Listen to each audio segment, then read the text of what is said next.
Hi. I never know when to start these recordings. I just wanted to let you see my face again, let you see my eye. Thank you for your thoughts. My cornea is the same now. I actually had to have a patch on it for a couple days, so that was fun.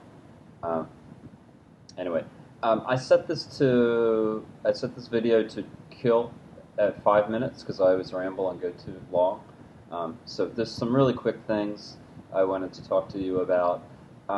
Mainly, I think almost all of you, except for one group, have gotten me the team charter, so that's excellent. That's awesome, especially when this is just a 6-week thing. That whole process where you figure out who your teammates are, email them, and figure out how you're going to communicate, it's a big pivot, and it's not efficient and not organized very well in the syllabus. So I'm sorry for the stress of that. Maybe I could have done a better job at holding your hand through it. But for almost all of you, hopefully for all of you, for 100%, you know who your group is, you know what your group is going to study, and you know what that thing is going to look like. Later, probably later in the week, I'll send you an example of what that final recommendation report / feasibility report will look like. It'll be a template not to like follow 100%. It'll be like a B type grade, but it'll give you a sense, and you can improve upon it. I don't want to give you just an A plus paper and then have you just copy paste the A plus paper. Speaking of feasibility versus recommendation, recommendation, it seems to me, is easier. About 80%, I would say, of my students do the recommendation report versus the feasibility. Free to do whatever you want. That's sort of the motto of the course, but I think recommendation would be my recommendation. So that is the biggest thing that I wanted to talk to you about. Another problem, not problem, an issue or difficulty, thing to learn from, teaching moment, as Obama would have said about this project, is that you're working with 5 or 6 people that you don't know, and because life is mysterious and strange, they might disappear, they might not respond to emails, they might have to work a lot, they might have a sick child, so they might not do what they're supposed to do. And that's not their fault. I'm speaking to you. One of you, 30 people, probably 4 or 5, might sort of flub this assignment just because life gets in the way. I hope I'm wrong.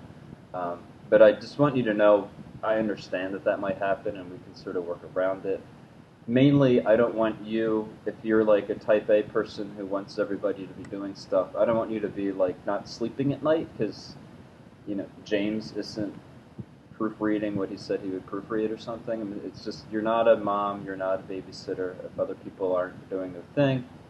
Just let me know, and I know that's awkward too. Nobody wants to be a tattletale or anything, but I need to know, and it's a bummer for me too. But if I know, then I can intervene and reach out to those people and hopefully work on something so everything ends well. So those are really the 2 things I wanted to say. Everyone's doing pretty well so far. I think I'm waiting on some project ones for some people who had things going on, which happens. Everyone that I got it from, I think everyone's around a B or an A, which is pretty normal for this class. We've gotten over the hard part, which is meeting every new person and exchanging phone numbers and figuring out whether you're using Slack or Google or Trello. So hopefully from here on out till August 2nd, we should be good. You're sort of on the runway now, so I hope you feel comfortable with that. Just some things about this little announcement that I wrote. So the collaboration things are there. I can't access my screen right now, and I don't know why. So maybe I'll just cut it off here because I think we're around 5 minutes.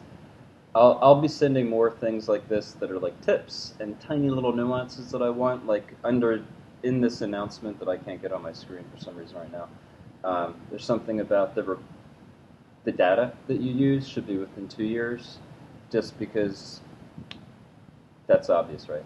If you're doing COVID-19, I think 2 of you are.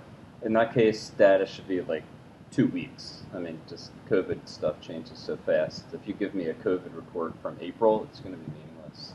So keep that in mind. And And that's all. I'll just finish up. I just wanted to say hi. I'm not blind, unless you were wondering. So I wanted to thank you for your thoughts, and I wanted to say everyone's doing a good job. Sorry for the stressful weekend. This is always the weird part of the class, especially when it's 6 weeks. But this is the hardest part is over with, and you should be good from now on. So keep in touch. Keep emailing me. Let me know if you need to have a call with me, or if you want to get on Zoom or whatever. I'm not really doing much. I'm going on a boat today, so we'll see what happens. All right. Keep in touch. You're all doing great. Later. I forget how to turn this off.